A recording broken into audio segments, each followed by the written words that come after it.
Muy bien, muy buenas tardes para cada uno de los que ya están viendo esta transmisión. Doctor Manuel Villacorta, muy buenas tardes también para usted. Como Gracias. equipo JXC, es un gusto poder contar con su presencia para la realización de este webinar denominado Realidad Nacional y lo que se está viviendo pues actualmente.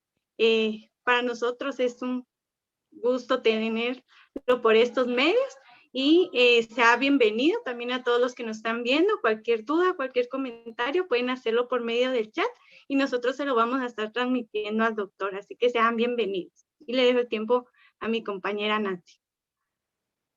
Muchas gracias, Melanie. Buena tarde a todas las personas que nos están viendo el día de hoy. Para nosotras es un orgullo también poder estar acá y también poder hablar sobre la situación que está viviendo nuestro país.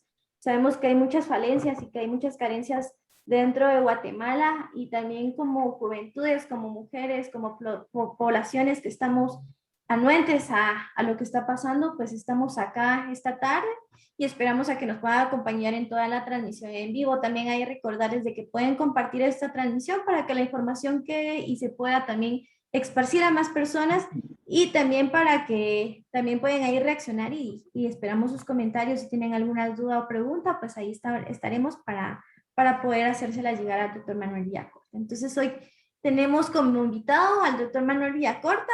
Él es licenciado en Ciencias Políticas, egresado de la Universidad de San Carlos de Guatemala. Cuenta con un doctorado en Sociología Política de la Universidad de San Carlos de Guatemala y de la Pontificia de Salamanca, en España, en el grado de summa cum laude de Probatus 10 del grado más alto. Es profesor titular de la Universidad Rafael Andívar, de la Universidad también en la Universidad de San Carlos de Guatemala y en la Universidad Francisco Marroquín. Ha sido profesor en el distrito de Dallas, Texas, y también ha sido profesor invitado como temas de derechos humanos y migración en la Universidad del Norte de Texas y en la Universidad para la Paz de las Naciones Unidas, con sede en Costa Rica.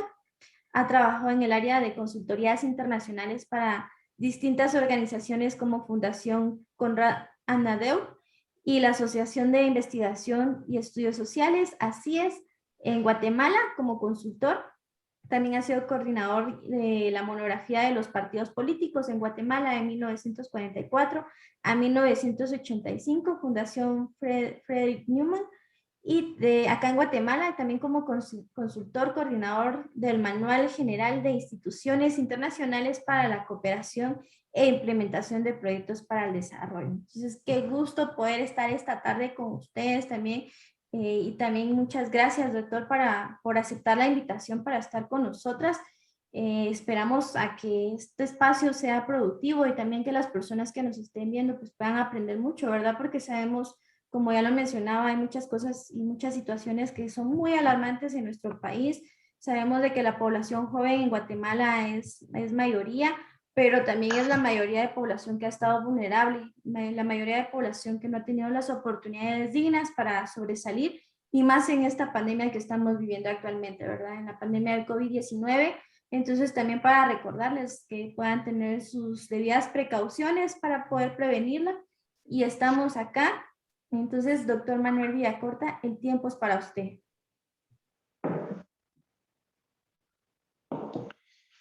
Muy bien, pues en principio, muy buenas tardes a todos ustedes jóvenes. Espero que el audio y el video estén entrando bien. Quiero agradecer con mucho énfasis pues esta invitación a la Asociación por el Cambio Social y a Jóvenes por el Cambio. Es para mí muy importante siempre poder tener estos espacios y poder intercambiar ideas, ¿verdad? Por supuesto que lo que pretendemos es no solo tener diagnósticos del país, sino tener la capacidad de hacer propuestas, porque eso es lo que nos surge en este momento, propuestas y valor para implementarlas. Así es que yo les agradezco muchísimo la invitación, ¿no? Particularmente pues Alberto, Nancy, Merari. Miren, ustedes me pedían si fuese posible abordar el tema sobre la situación y análisis de la realidad nacional. Ahí hay muchos elementos que se pueden conjugar a efecto de tener un análisis comprensible y que nos sirva como un mapa, como un diagnóstico para el tratamiento que Guatemala necesita. Yo creo que aquí tendríamos que partir de algo.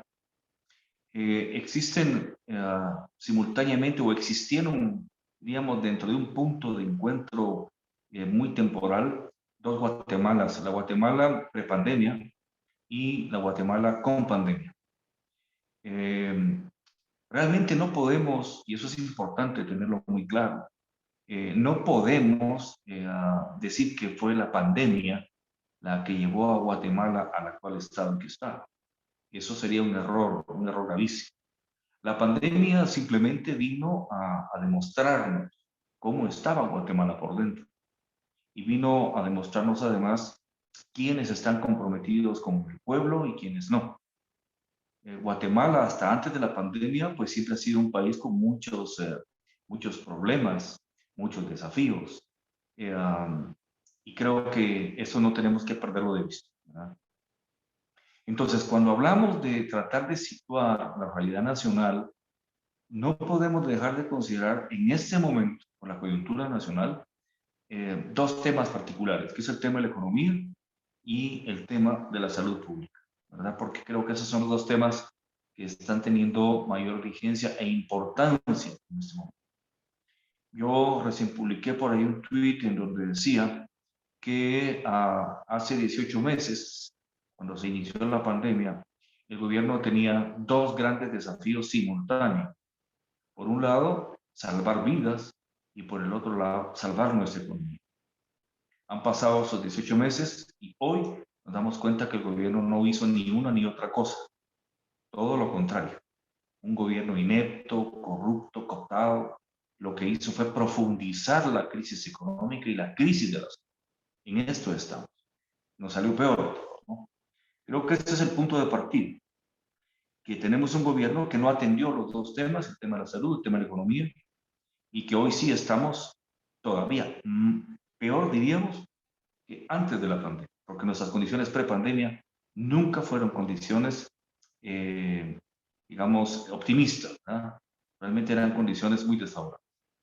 Veamos un poquito el tema de la economía, jóvenes, y el tema de lo que ha generado la pandemia. Yo creo que es importante que estos temas, como juventud, ustedes los aborden, porque la economía es fundamental para entenderlo, ¿no? Es decir, no tener un empleo o tenerlo, tener ingresos o no tenerlo, tener ahorros o no tenerlos, tener dinero suficiente para comprar o no tenerlo, todo esto se engloba dentro de la economía y llega directamente a tu propia vida personal. La economía y la política son dos temas que tienen que estar siempre presentes en cualquier ciudadano, en cualquier ciudadana que realmente valore la realidad y ame a su país. Miren, cuando analizamos la economía guatemalteca, nos damos cuenta de algunos indicadores que son importantes.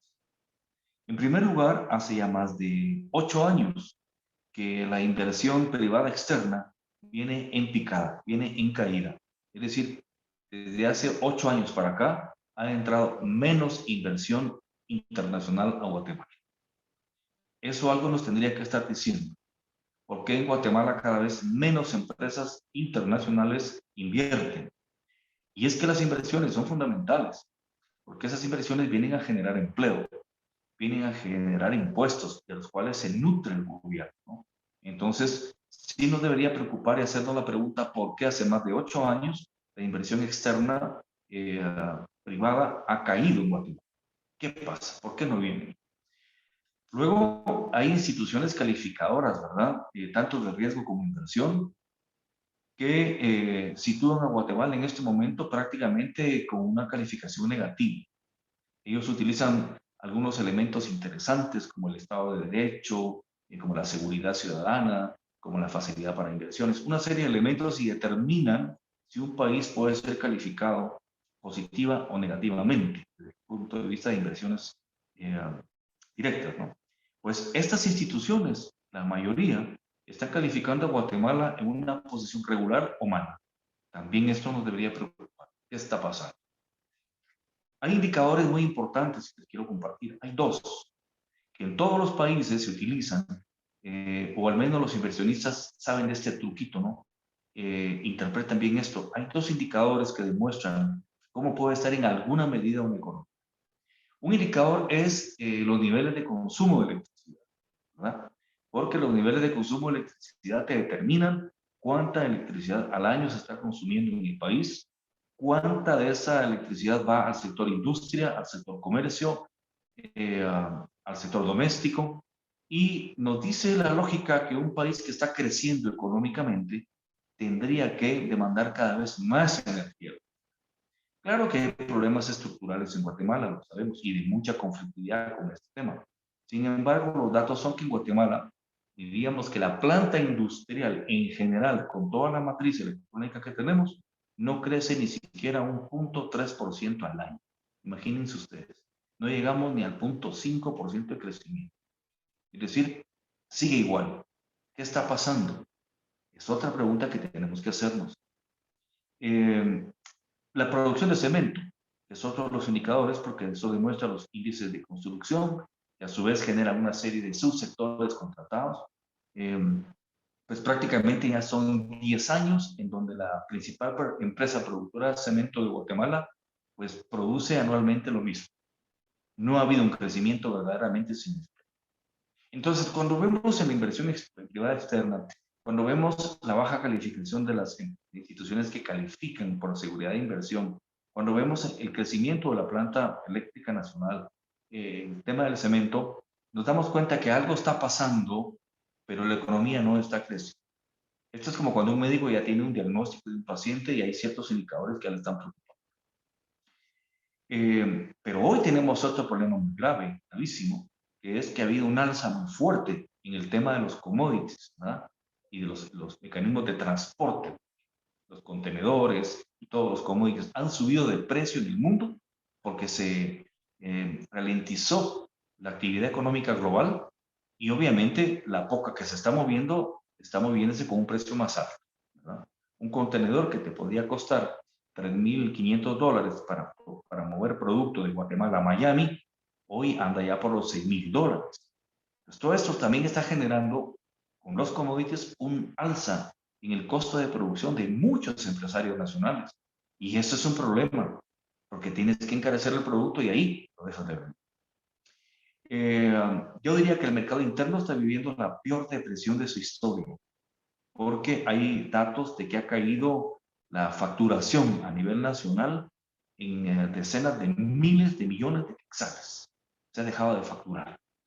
Si ustedes agarran un vehículo, un bus, y transitan por la avenida, por la calzada Roosevelt o Vilar Bartres, por ejemplo, la zona 10, se van a dar cuenta que hay muchísimos bienes, inmuebles que dice se alquila o se venden. Grandes empresas que se desmontaron.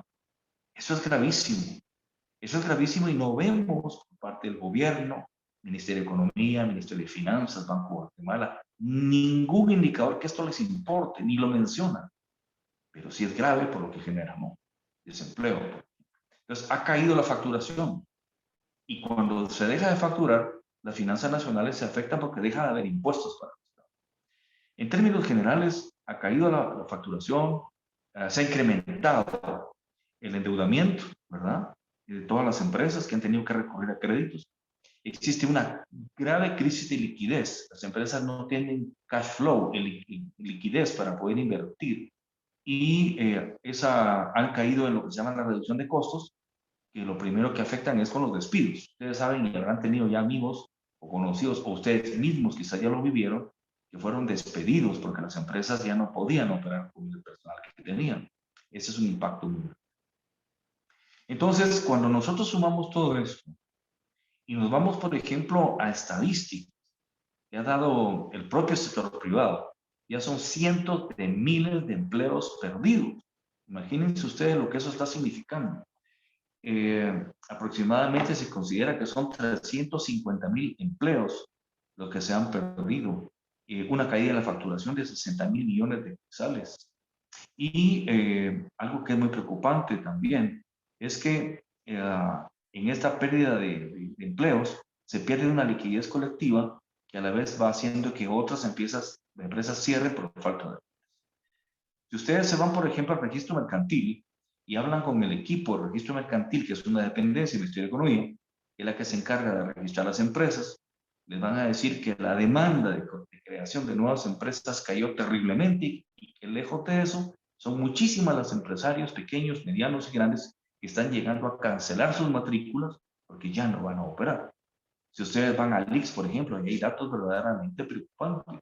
En el 2020, el IX tenía casi 25,000 empresas inscritas. Fíjense bien, en el 2020, casi 25,000. En diciembre de ese mismo año, había caído prácticamente a 20,000 empresas. 5,000 empresas dejaron de contestar. Todo esto, jóvenes, es una realidad económica, son cifras, son números, pero es que son cifras y números que traducidas a la vida personal impactan a las familias. Impactan a las familias porque no hay empleo, porque el que tenía empleo lo pierde, porque el que tiene un negocio está vendiendo, pero está vendiendo menos. Y entonces, estas cifras que parecieran ser muy frías, sí se materializan en nuestra vida.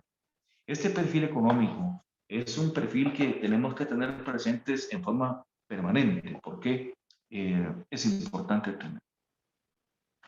Bueno, si vemos este perfil económico, nuestra pregunta sería, ¿y qué está haciendo el gobierno? Porque el gobierno realmente es responsable de la conducción de la economía del país. Por ejemplo, habría que preguntar al Banco de Guatemala qué se está haciendo en materia de política cambiaria, monetaria, crediticia, el manejo de las tasas de interés. ¿Qué están haciendo para comprometerse a dinamizar una economía que se nos está muriendo enfrente? Y no lo vemos. Lo digo esto sin afán de crítica, pero la realidad es la realidad y yo no sé mentir.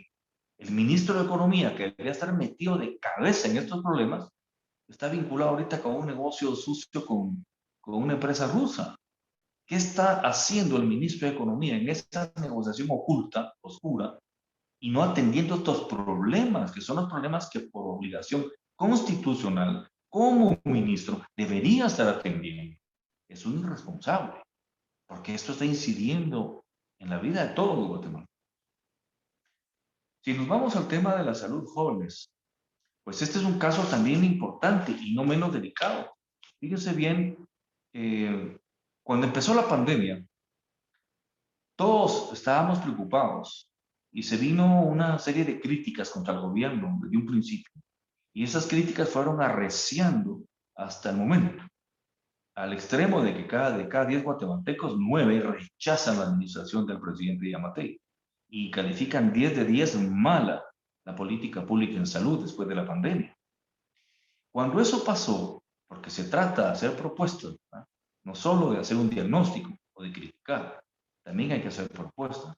Yo recuerdo perfectamente bien que hice una propuesta pública, que por supuesto estos señores ni se inmutaron en leerla o comentarla, pero era una propuesta que en su momento, si se hubiera aplicado, hubiésemos visto la diferencia entre ese tiempo y ahora con los efectos.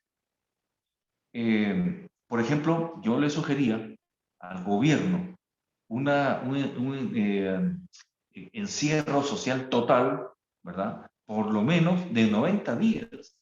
Fíjense bien, 3 meses. Pero que a la población se le garantizara, por lo menos a la población mayoritaria, ¿no? Se le garantizara que no estaba obligada a pagar los servicios básicos tales como el agua, la electricidad o la telefonía. Es decir, no iba a haber cortes en esos 90 días. Pero ¿qué pasaba con el otro elemento, el elemento de la alimentación? Ahí yo sugerí que se crearan los bancos de alimentos. Los bancos de alimentos los han creado el Programa Mundial de Alimentos, Cruz Roja, muchas instituciones en el mundo, en África, en Asia. Y sí funcionan, son entes para 10,000 personas, divididos en 4, con fuentes de 2,500 personas para atención. Se pudieron haber creado muchísimos bancos de alimentos en toda Guatemala con una logística inteligente. Entonces teníamos 90 días de confinamiento a la población, pero la población comiendo y con los servicios básicos garantizados. Iba a ser un costo. Desgraciadamente no se cubrió. Ahora vemos que el costo es. Lo que no se hace tiempo resulta peor. Le sugerimos también que se creara el Comando Nacional de la Salud. Todos sabemos que el Instituto Guatemalteco de Seguridad Social es autónomo, que goza autonomía, pero en épocas de tragedia, de crisis nacional, hay elementos que tienen que ser priorizados. Ese Comando Nacional de Salud, dirigido por el Ministerio de Salud, debió haber incluido tanto al ICS también como a la salud privada. Porque en este momento no teníamos que hacer diferencias, teníamos que ver cuántas camas de hospitales teníamos, cuántos respiradores, cuántas fuentes de oxígeno, y empezar a trabajar en equipo. Era una emergencia nacional. Tampoco se hizo. Se sugirió también que se crearan, por ejemplo, los escudos protectores municipales, que no se esperara a que la pandemia llegara a golpear un municipio, pues hicieron todo lo contrario. Estaban esperando que un municipio reportara contagio para llegar con sus señores del Ministerio de Salud. Es decir, ellos iban atrás del virus, cuando realmente la salud también se protege y se defiende. Había que proteger a los municipios que no estaban contaminados. Es una profilaxis. Y así una serie de recomendaciones más que se hicieron, que no recuerdo cuáles eran las otras, pero todas eran muy importantes. Por ejemplo, yo sugería la compra inmediata de billones de pruebas para determinar si una persona tenía o no COVID, gratuitas. Y obviamente iniciar las negociaciones aceleradas por el tema de la vacuna en el momento que empezó a salir. Para eso el gobierno nos endeudó por 34 mil millones de quetzales más. 34 mil millones de quetzales más, una deuda externa que llega a niveles del 35% del PIB. Y es donde nos preguntamos en dónde está entonces el dinero. ¿Qué lo hicieron? Le pidieron prestado al BID, al Banco Mundial, al Fondo Monetario, al BCE, ¿y en dónde está ese dinero? Entonces vemos que es un gobierno inepto, corrupto, que no supo hacer las cosas. En materia económica es como estamos, y en materia de salud es como estamos. Registrados aproximadamente 12.000 personas muertas. Estoy convencido que mínimo es el doble, porque hay aldeas, cantones, caseríos, donde la gente está muriendo y ni siquiera un acta de defunción se da. De una vez enterraron las familias. Eso porque yo lo he visto en mis giras. Entonces, esta pandemia en cuanto a salud, en cuanto a efectos de mortalidad, es terrible. Nos tienen ocultas muchos datos. Es peor de lo que nos están diciendo. Entonces vemos pues como el fracaso en materia económica, el fracaso en materia de salud está llevando al país a una situación ya no ni de sobrevivencia, a una situación de colapso. Y si a eso ustedes suman, por ejemplo, la conflictividad social que desde siempre ha existido en Guatemala por el tema de la energía eléctrica, por el tema del acceso a la tierra, por el tema del acceso al agua, por ejemplo, a la falta de empleo, infraestructura, límites territoriales, como pasa, por ejemplo, en Occidente. Bueno, si suman a todo esto la conflictividad potencial, realmente Guatemala es un polvorín. Este es un diagnóstico, jóvenes, que se los hago yo desde una perspectiva técnica, que lo simplifico para que lo entendamos. Es como un médico que está haciendo un diagnóstico de un paciente. El objetivo es encontrar, entonces, un tratamiento inmediato para desmontar todos estos problemas y tratar de que el país se salve y salga de él. Ahora, el tema está en que para ello, pues evidentemente se necesita tener un gobierno, pues si no inteligente, por lo menos un gobierno que sepa tener capacidad de convocatoria social.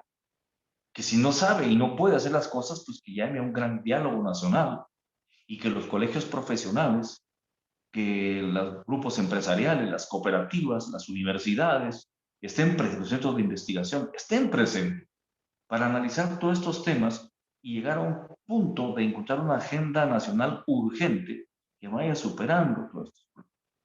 Al final, jóvenes, nadie, absolutamente nadie, se va a salvar de los efectos negativos de lo que estamos viviendo. Si ustedes hablan con la mayoría de la población, todos estamos pasando una época verdaderamente complicada. Hablamos de los grandes empresarios, están pasando una época terrible de preocupaciones. A mí algunos amigos me dicen, no, Manuel, sos ingenuo, ellos están haciendo mucha plata. No están así, joven, de verdad que no.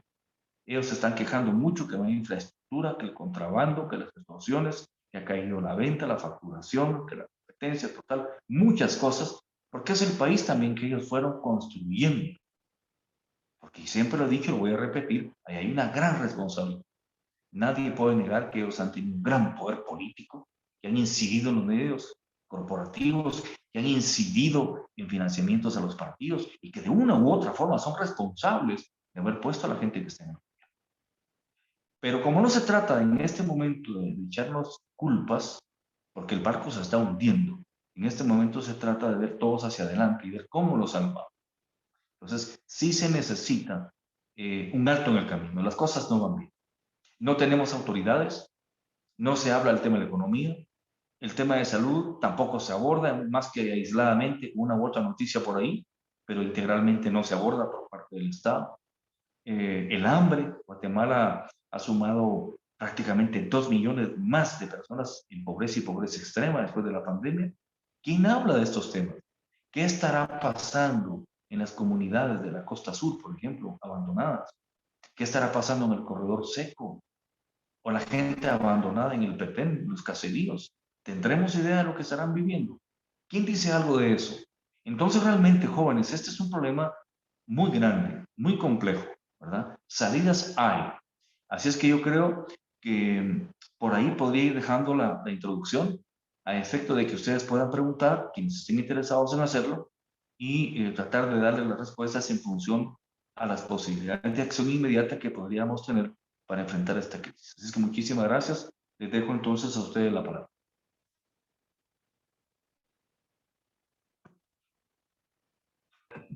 Muchas gracias, doctor. La verdad que, como usted mencionaba, es muy preocupante todo lo que está pasando acá en Guatemala actualmente. Hay muchas situaciones y muchos lugares que han sido vulnerados.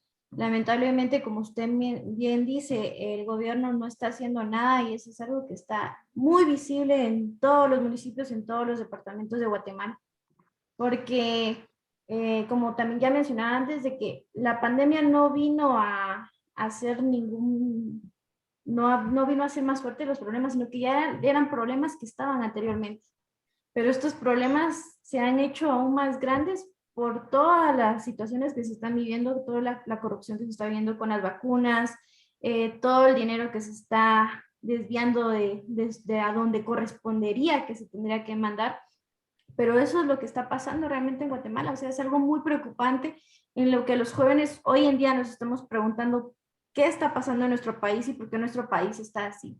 Y si nos damos cuenta, y bien lo menciona la palabra, ¿verdad? Si no conocemos nuestra historia, estamos condenados a repetirla, porque también es una situación estructural la que está pasando en el país, algo que ha sido desde años anteriores, de que hemos visto los gobiernos que han sido débiles, han sido gobiernos corruptos, que han fracasado y se sigue viendo lo mismo. O sea, estábamos pensando que este gobierno iba a ser diferente, pero al final no lo es así y no lo está demostrando porque son situaciones que son claras y visibles para todo el mundo. Entonces no podemos estar siempre con nuestra burbuja de que todo está bien.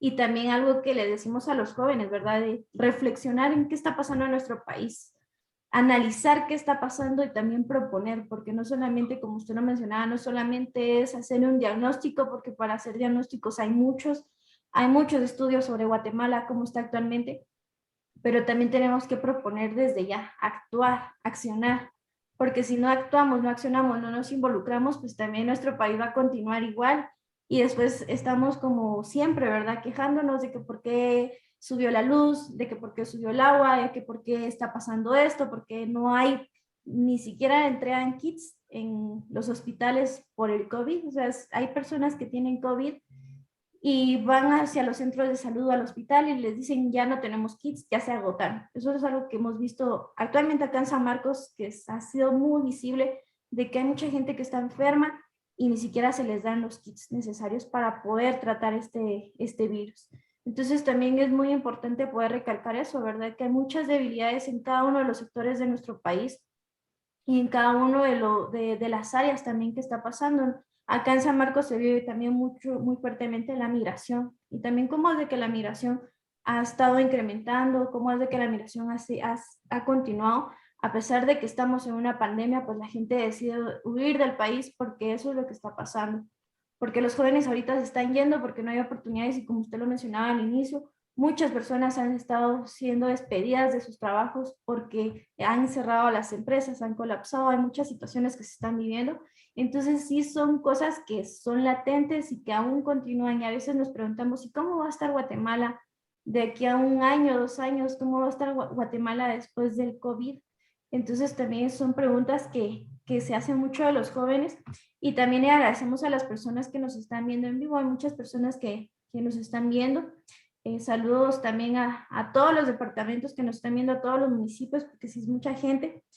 Y hay unas preguntas, doctor, que dicen, doctor, ¿qué se puede hacer para generar un mayor involucramiento en los jóvenes en estos temas? Otra pregunta es, ¿cuál es su proyecto político? Otra pregunta es, ¿cómo hacer conciencia para no caer en el juego de votar por el menos peor? Porque también eso es algo que se ha estado viendo actualmente, ¿verdad? De que se rompió con la política tradicionalista, de que el que quedó este año, el otro año va a quedar, y ahora es votar por el menos peor. Entonces, doctor, el tiempo es para usted. Ok, muy bien. Votar por el menos mal. Ok, mira, las tres preguntas son importantes, ¿no? El tema de cómo involucrar a la juventud. Yo creo que la juventud guatemalteca es una juventud muy similar a las juventudes del mundo. Recordemos que quizás hace unos 15, 20 años para atrás, las juventudes del mundo, en distintos países, presentaban, digamos, diferencias muy marcadas, ¿no? La juventud en China, comparada con la juventud, por ejemplo, en Estados Unidos o en Argentina, hace 30 años era muy distinta. Hoy, el fenómeno globalizador, como un gran fenómeno cultural, ha ido generando ciertos patrones de conducta en la juventud del mundo que la viene a estandarizar en cierta medida, ¿no? Hay conductas o mecanismos de comunicación y de acción muy similares ya. Yo viví en Medio Oriente y te digo realmente, pues un muchacho palestino, un muchacho israelí, por ejemplo, jordano, libanés, a pesar de que están en Medio Oriente, se nos ha vendido la idea que es un lugar muy lejano y todo, pues están exactamente igual que los muchachos de Argentina, de Chile o de Belice, con sus teléfonos inteligentes, aspirando a un trabajo, aspirando a tener un vehículo, independencia, todo lo que se aspira a un joven. Entonces, hoy realmente la juventud guatemalteca no es extremadamente diferente al resto de la juventud del mundo y particularmente a la juventud latinoamericana que está viviendo los mismos problemas, ¿no? Mira, yo creo que la juventud es la fuerza, es la energía, es el carburante de todo país. Los niños, pues son los niños, las personas adultas tenemos experiencia, pero ya no tenemos la misma energía que pueden tener los jóvenes. Por lo tanto, los jóvenes son fundamentales. ¿Cómo incentivarlos? Mira, esta es una política de Estado, ¿no? Esta es una política de agenda nacional. ¿Cómo nosotros vamos a proteger a nuestra juventud? ¿Cómo la vamos a hacer más activa y proactiva a la vez? Cuando hay países que esto lo atienden, evidentemente se logra. Pero en Guatemala eso no ha existido. Fíjate, volvemos al tema del Estado. Hay un Instituto Nacional de la Juventud, que se supone es el ente rector del aparato público de las actividades de la juventud. Si yo les pregunto a ustedes quién ha oído hablar de este centro, en dónde tiene su sede y a qué se dedica, yo te puedo asegurar que 98 de cada 100 jóvenes ni lo conocen. Entonces no hay política pública orientada a la juventud. En el tema de la educación, pues tú tienes 30.000 escuelas públicas y teníamos como 12.000 colegios privados que después de la pandemia creo que bajaron como a 8. ¿Y quién manejaba todo el tema de la educación? Tú tienes una cantidad de universidades con las mismas facultades y con pensum tan diferentes que la juventud realmente en un momento dado no sabe por dónde hablar. Es una juventud de cambio, es una generación que rompió con el paradigma o con la conducta de las generaciones tradicionales. La generación actual es una generación que de un golpe súbito y cambió todo, ¿no? Primero que todo, yo creo que los jóvenes hoy valoran tremendamente su independencia. Yo creo que los jóvenes hoy no son muy dados al tema de atarse a una relación matrimonial firmada, a un trabajo permanentemente con contrato y con ciertas cosas. La juventud es más libre, la juventud hoy es más independiente. ¿Qué es lo que realmente un joven pretende? Un joven lo que pretende, y quizás los papás que estén escuchando esto no les va a hacer mucha gracia, pero los jóvenes lo que están buscando es la emancipación.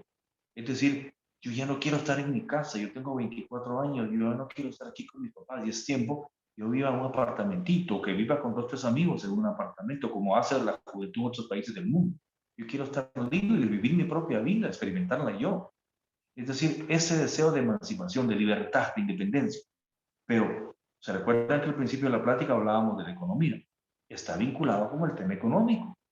Si tú tienes un país donde los jóvenes tienen empleo, tienen ingresos, tienen certeza laboral, pues tú puedes decir, voy a hacer un contratito de un apartamento con un amigo, una amiga, y nos vamos a ir a vivir ya solos y dejar a nuestros papás también un poco de su tiempo, ¿no?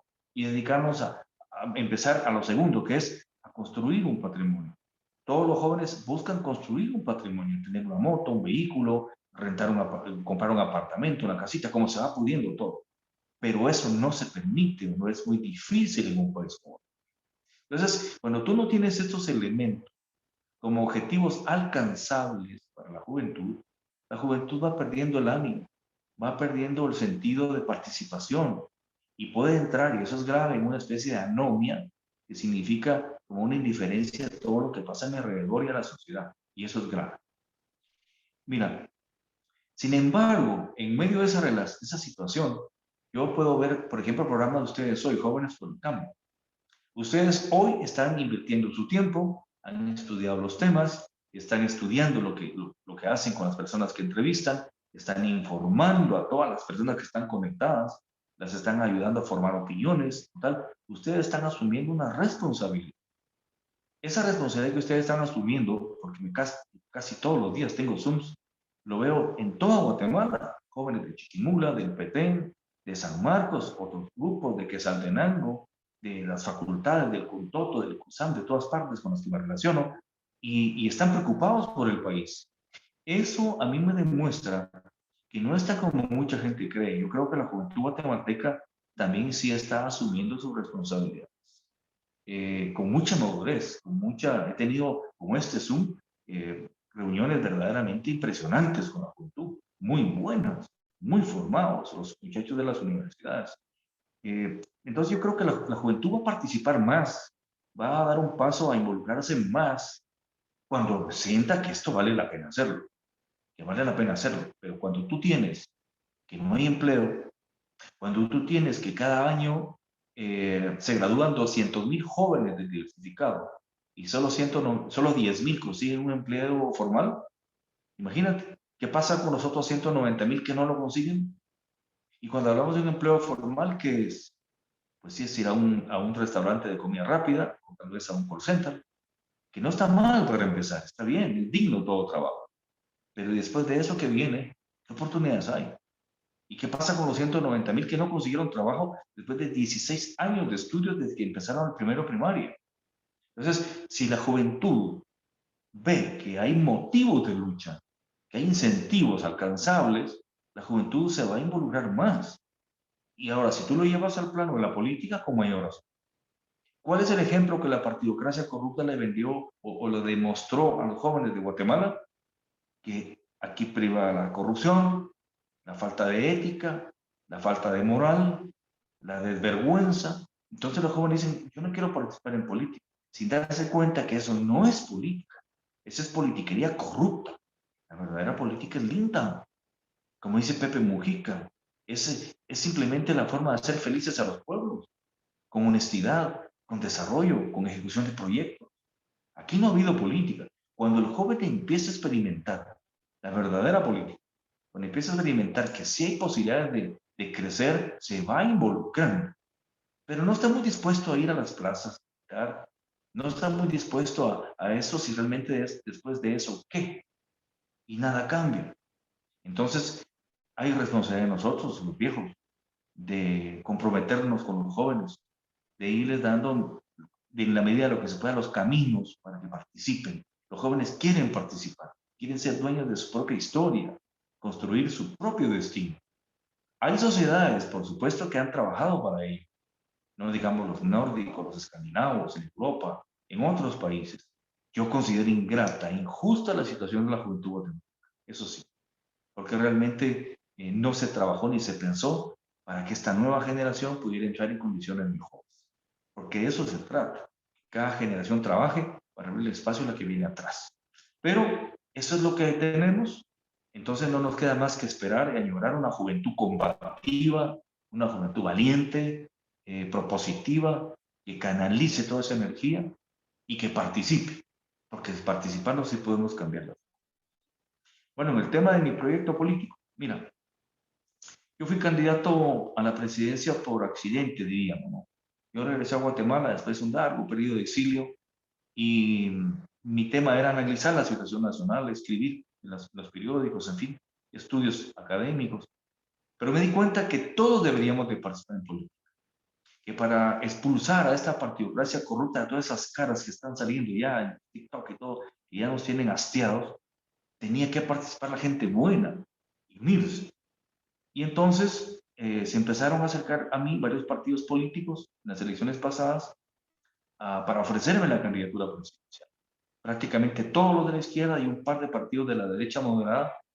Y pues mi plan era que fuéramos unidos en un gran frente, ¿no? Lo peleé hasta el último momento, no se pudo, siguen habiendo diferencias internas y no quedó más que ir con un partido pequeño y no tenía más opción.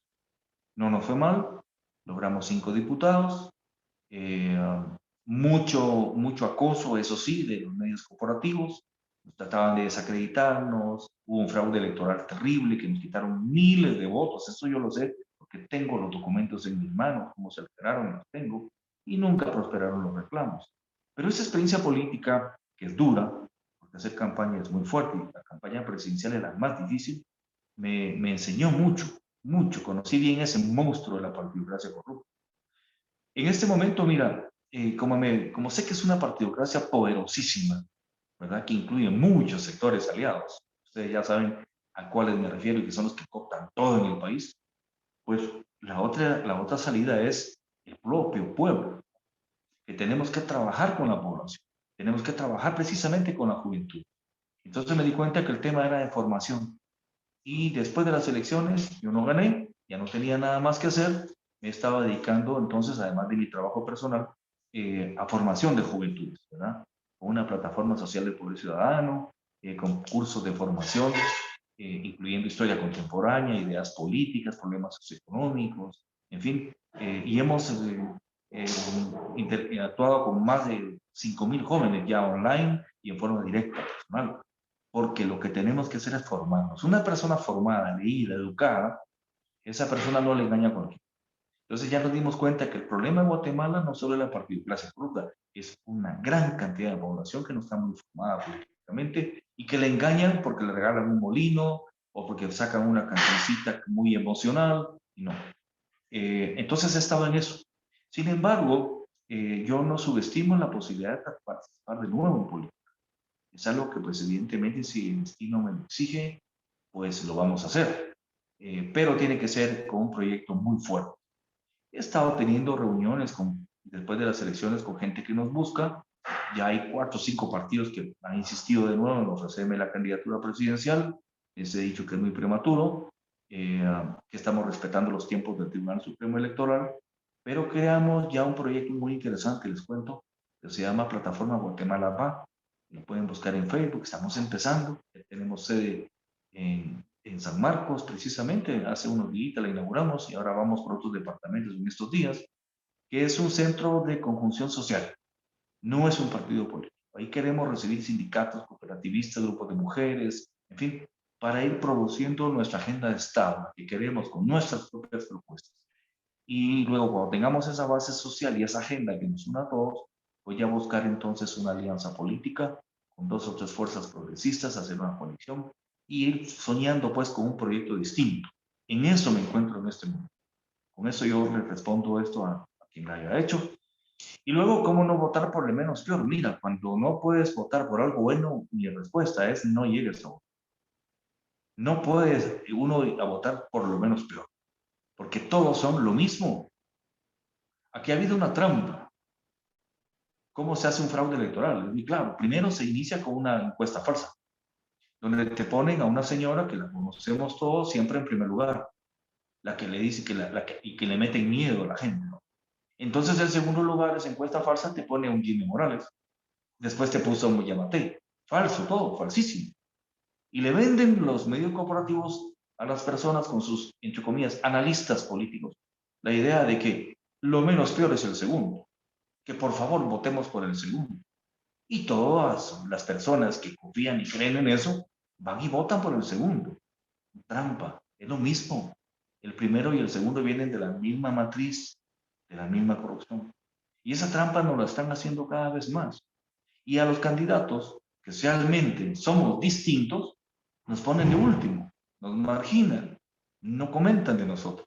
Y si después tú tienes un fraude electoral tan burdo y tan grotesco como el que hicieron, con un software alteradísimo que los mismos magistrados aceptaron, entonces realmente tú te das cuenta que nos engañan.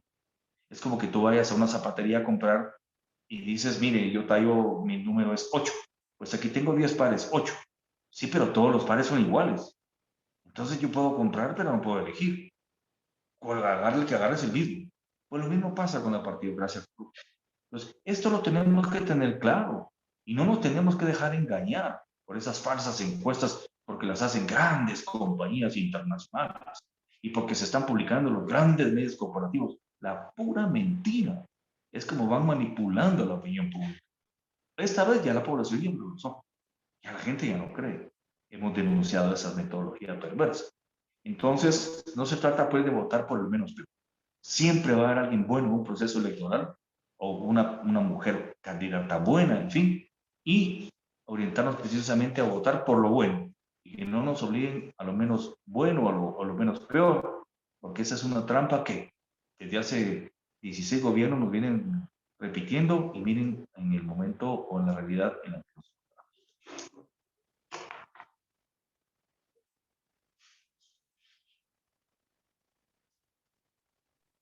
Pues muchas gracias, doctor, realmente por este análisis. Nos hace reflexionar y sobre todo pensar, ¿verdad? Como juventud, ¿qué estamos haciendo nosotros también y qué estamos dando?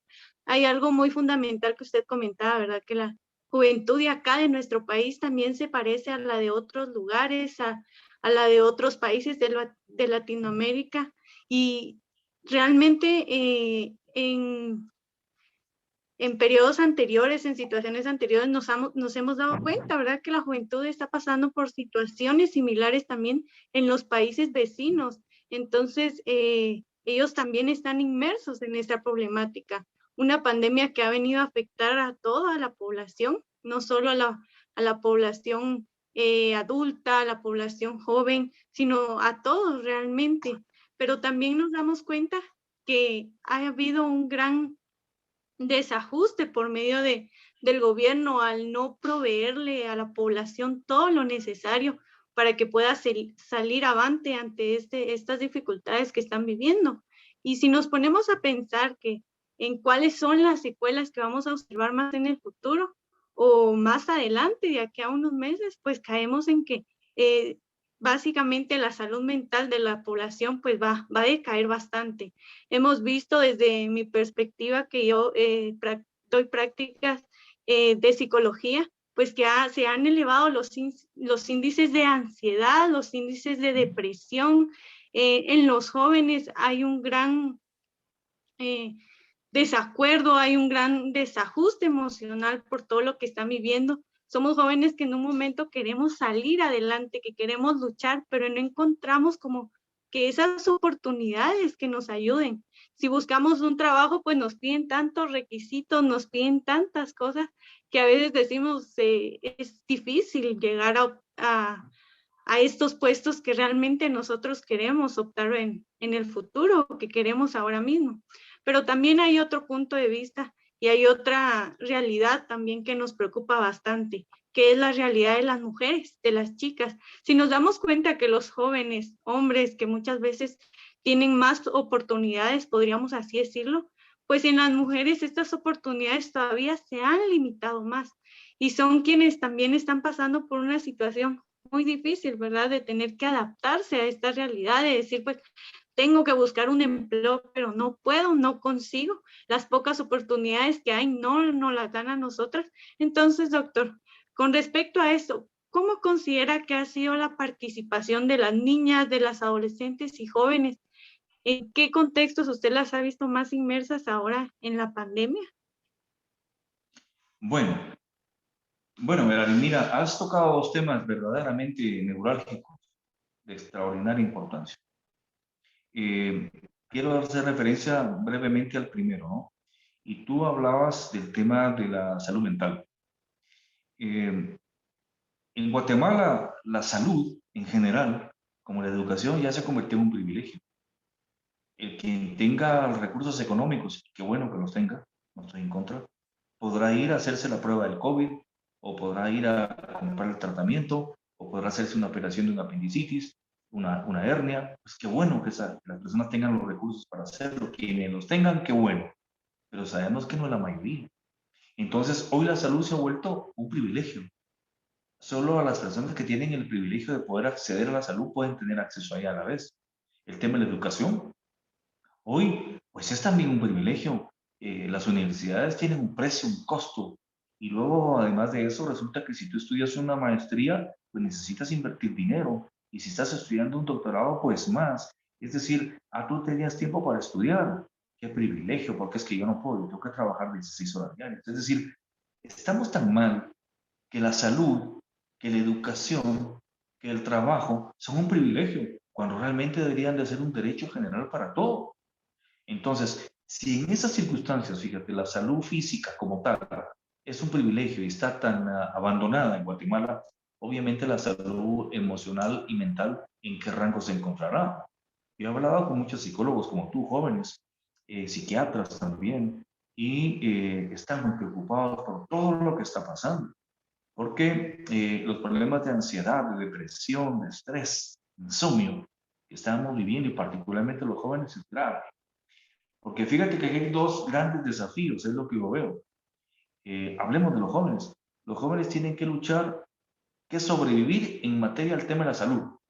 Es decir, mascarilla, el gel, el alcohol, no contacto. Es decir, ya la vida se ha convertido en un desafío de la sobrevivencia en la salud. Pero también tú tienes otro desafío, que es la sobrevivencia económica. También tengo que ver cómo sobrevivo económicamente.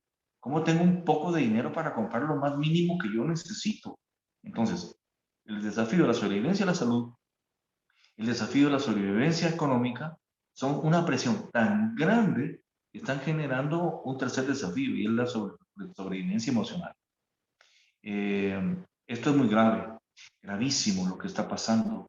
Y hay un tema que ustedes, los psicólogos, los psiquiatras, tendrán que estudiar a muy corto plazo y al futuro, ¿verdad? Y ha sido estas muertes súbitas provocadas por el COVID, en donde las familias no han tenido ni siquiera posibilidad de tener un duelo. Yo ya lo viví con un hermano hace 15 días. Es decir, es algo verdaderamente dramático despedirte de alguien que se va a un hospital todavía caminando, y que simplemente te lo entreguen en una bolsa plástica y de ahí a enterrarlo. Ya no lo viste, ya no hablaste. Bueno, murió, ok, pero existe la posibilidad de tenerlo en un funeral y que lleguen los amigos y que se despidan, llorar, sufrir ese duelo, pero tenerlo no se vive. Entonces, todos esos elementos que no se están viviendo, hoy no lo vemos, tú ya lo dijiste con mucha sabiduría, van a generar conductas de patologías muy complejas a mediano plazo. Bueno, este es uno de los temas que tendríamos que ver cómo tratamos. Lástima que no tenemos poder político para tomar decisiones del Estado, pero obviamente esto habría que tratar. Suprimir toda esa programación basura de la televisión todo el día, para llevar especialistas que estén hablando con mi pueblo, le enseñen el camino para superar estos temas, pero no lo podemos esperar en este mecanismo tan perverso y tan egoísta que tenemos en el país, pero algún día lo lograremos. El tema de la mujer, mira, Merari, ese es un tema importantísimo también. Es evidente que en todo el mundo, pero particularmente en Guatemala, ha habido un tratamiento histórico de vejamen, de desprecio, de falta de atención a mucha mujer guatemalteca. Hay que hacer la aclaración de que no todos los hombres son violadores de derechos de la mujer.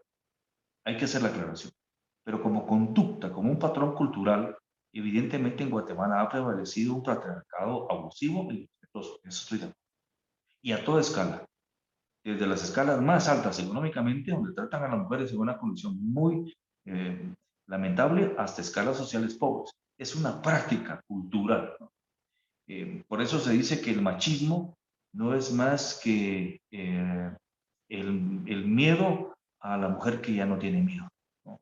Esa liberación que se está dando a la mujer, que no está buscando, que no debe buscar equipararse al hombre, porque la mujer es quien es, ha generado miedo dentro de los patrones culturales tradicionales, ¿verdad? Incluso entre padres e hijas mujeres.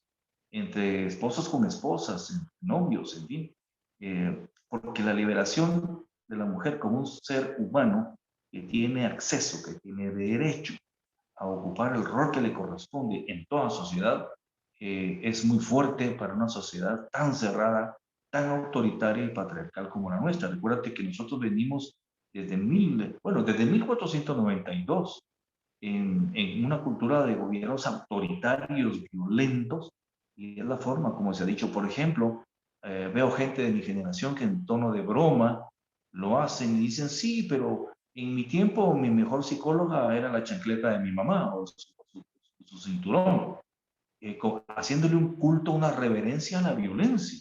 Y eso se transmite y los hijos y los niños lo escuchan. Jamás la violencia va a ser un mecanismo para educar. Sin embargo, son los patrones que equivocadamente hemos ido formando. Y por eso mismo se ha dicho que la peor condena, por lo menos para una mujer en Guatemala, es ser mujer, ser indígena y ser pobre. Ese es el perfil, digamos, más trágico de una mujer. Cuando es pobre, es indígena y es mujer. Es decir, pasa a una categoría de objeto. Eso no se puede permitir. Mira, yo creo que esto pasa por varias fases, ¿no?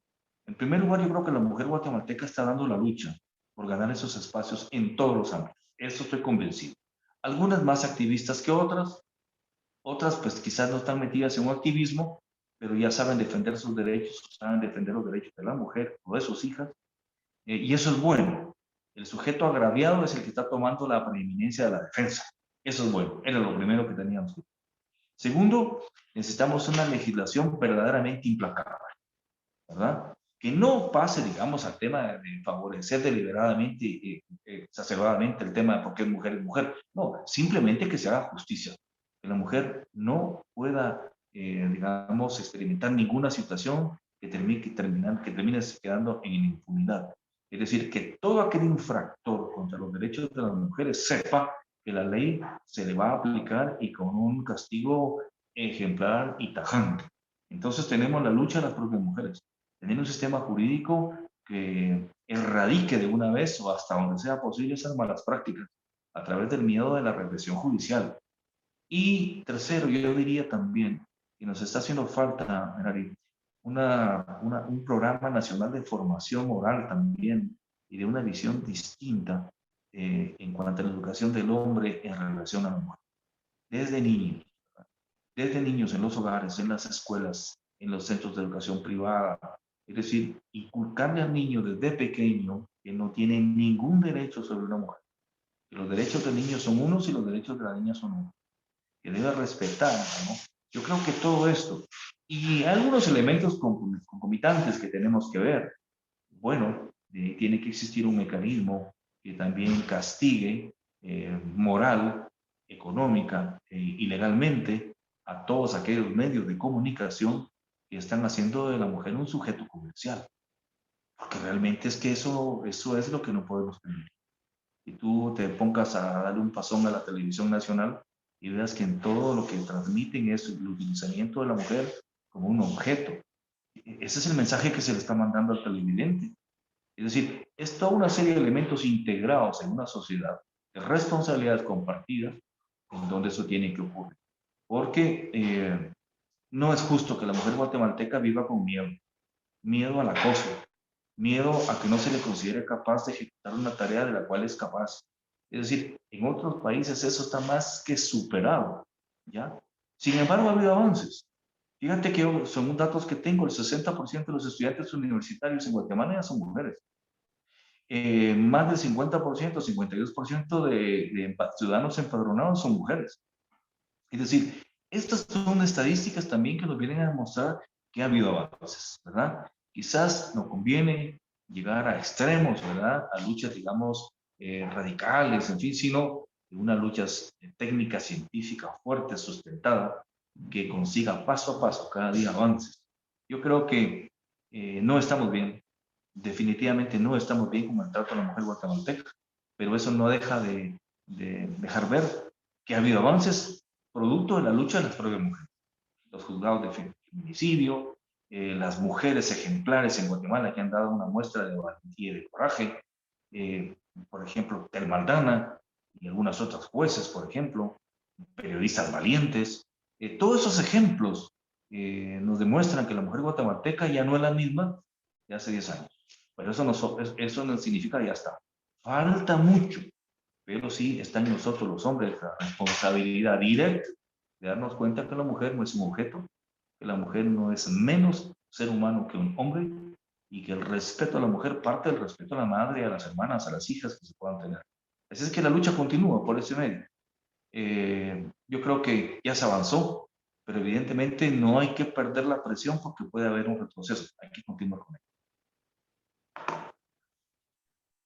Muchas gracias, doctor. Usted tiene ahí mucha razón en lo que ha mencionado. Hay muchas cosas y muchas falencias en nuestro gobierno actual y como también ya comentaba, la salud mental se ha quedado a un lado, muchas situaciones que se están viviendo en todas partes del país y también es muy lamentable, ¿verdad? De cómo se está dando esta pandemia y cómo es de que las muertes están superando, ¿verdad? Porque hay mucha gente que está muriendo y como usted lo mencionaba, solo entregan bolsas y a veces ya ni siquiera se puede despedir una de las personas porque entran al hospital y ya salen de otra manera, ¿verdad? Entonces es muy lamentable esta situación y también en torno al tema educativo, ¿verdad? De que ahorita también estamos viendo de que la tecnología ha sido parte de nuestro diario vivir, que ya nos hemos tratado de la manera de involucrar a todas estas herramientas tecnológicas que nos han venido a ayudar, pero también en otra manera a veces nos ponemos a reflexionar que nos han venido a dañar a la sociedad, ¿verdad? Porque hoy en día vemos en las redes sociales mucha, podría decir así, mucha basura que está pasando, ¿verdad? Porque hay anuncios, hay videos de cosas que a veces no tienen sentido y la gente está muy inmersa en eso, ¿verdad? De que está muy concentrada, y lo vemos mucho en la juventud, eran unos análisis que antes estuvimos realizando previo a esto, ¿verdad? Con los jóvenes que hemos, nosotros, con quienes hemos estado viendo, que hemos estado observando, de cómo es de que un teléfono puede ser una herramienta, pero también cómo puede ser una herramienta para poder continuar con una generación que no está pensando lo que está pasando. Y también es algo muy importante esto, ¿verdad? Porque mucha gente dice, ¿y por qué los jóvenes no se involucran? ¿Por qué los jóvenes no hacen esto?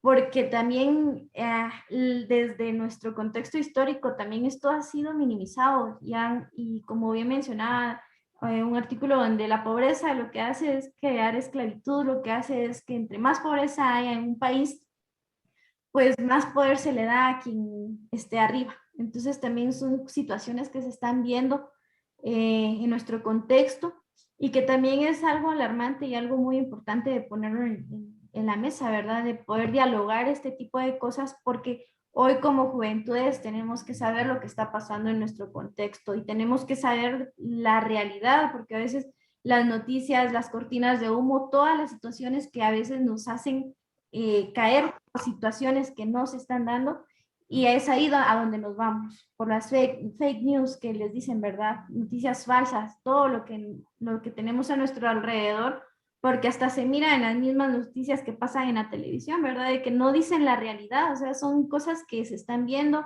y como usted lo mencionaba, también son cosas que están muy emergentes dentro de la mesa porque cuando estamos en épocas electorales, eso es lo que más abarca, ¿verdad? De que tal artículo de la prensa decía de que tal candidato estaba en tal situación, o todo ese tipo de situaciones también es de reconocer de que los medios de comunicación están entre los primeros lugares de cómo también poder tener influencia en la gente y aún más en la juventud. Entonces sí es muy importante recalcar eso. También mirábamos los comentarios que están dentro de la transmisión en vivo y también ahí le pedimos mucho a la gente que pueda compartir este en vivo, ¿verdad? Porque es muy importante poder llegar y poder dar información que es real. Entonces sí, de poder conocer nuestra realidad, poder conocer cómo está viviendo la juventud y algo que también a veces decía, ¿verdad? Quitarnos los lentes de que todo está bien, porque no es así. O sea, Guatemala no está bien, nuestro país está en colapso total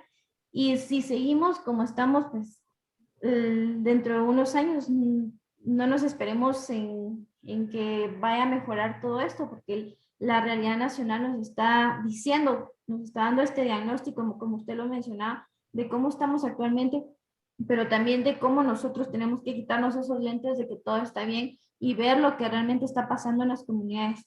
Ver cuántos niños ahorita en este momento se están muriendo de hambre, cuántos jóvenes están cruzando la frontera, cuántas mujeres están siendo violadas, cuántas situaciones de criminalidad se están dando en nuestro país y a veces nosotros no estamos conscientes de eso. Entonces es también para que como jóvenes nos pongamos a reflexionar y empecemos a incidir y empecemos a participar para poder crear estos espacios de reflexión, para poder crear estos espacios de información, porque sí son muy importantes. Entonces, doctor, también como otra pregunta que nos mencionaban acá, ahorita estamos en un contexto de que la juventud se está involucrando y se está dando el tema de la política nacional de la juventud, la actualización de la política y también quisiéramos saber qué opina usted acerca de eso. Sabemos, como usted lo mencionaba anteriormente, el CONJUVE, muchas personas no lo conocen y lamentablemente pues también ha sido carencia de parte del gobierno, ¿verdad? Porque, por ejemplo, acá en San Marcos nosotros hemos visto de que hay muchos cambios de personal, de que a veces está una persona, después se pierde el proceso y ahí se quedó todo, ¿verdad? Entonces, ¿cómo ve usted la nueva política nacional de la juventud? Y también cómo ha visto a la juventud hoy en día, en qué contexto la ve más inmersa las juventudes hoy en Guatemala. Ok, perfecto. Bueno, Nancy, mira, quisiera hacer una referencia a lo primero que tú hablabas, eso es muy importante. Antes de abordar el tema breve del Consejo Nacional de la Juventud y la política para la juventud. Mira, el Internet, englobémoslo todo en el tema del Internet, lo cibernético, es una categoría. Es una categoría que no es ni mala ni buena. Realmente nosotros le damos ese carácter dependiendo de cómo lo utilicemos. Esto es como que tú tengas un billete de 100 quetzales. Si tú compras comida para familia pobre, tú estás haciendo una acción buena. Pero si con esos 100 quetzales tú compras drogas, pues estás haciendo una acción mala. Ese billete de 100 quetzales es una categoría. Está en tus manos y tú defines hacia dónde lo vas a orientar. Exactamente lo mismo pasa con un arma. Un arma puede defendernos de un agresor y salvar a nuestra gente de un agresor que venía, obviamente, a atacarnos. Pero también un arma puede ser utilizada para eliminar a alguien y eso es malo. Son categorías, son elementos neutros y es el ser humano el que le da el rango de bueno o malo en su momento. El mundo cibernético es una categoría y nosotros decidimos qué hacemos con él. Han dicho varias personas conocidas en el mundo, por el mundo empresarial, por ejemplo, de la comunicación, que, para ponerte un ejemplo, YouTube es una universidad.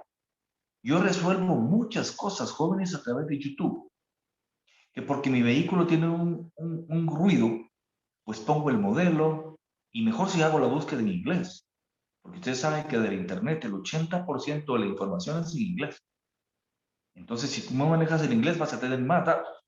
Pero bueno, tú haces una investigación en YouTube y te va a decir cómo desarmar ese vehículo y cómo llegar. Por supuesto, reparaciones que uno puede hacer sencillas, no una grande, la tiene que ser un mecánico profesional. Cualquier cosa. Les cuento, por ejemplo, una anécdota. Un inmenso hormiguero en un área de jardín que estoy teniendo, ¿no? Me puse a estudiar cómo se elimina un hormiguero y YouTube me sacó cantidad de información valiosa de cómo hacerlo. Es decir, YouTube es una universidad y la tienes en cualquier momento del día.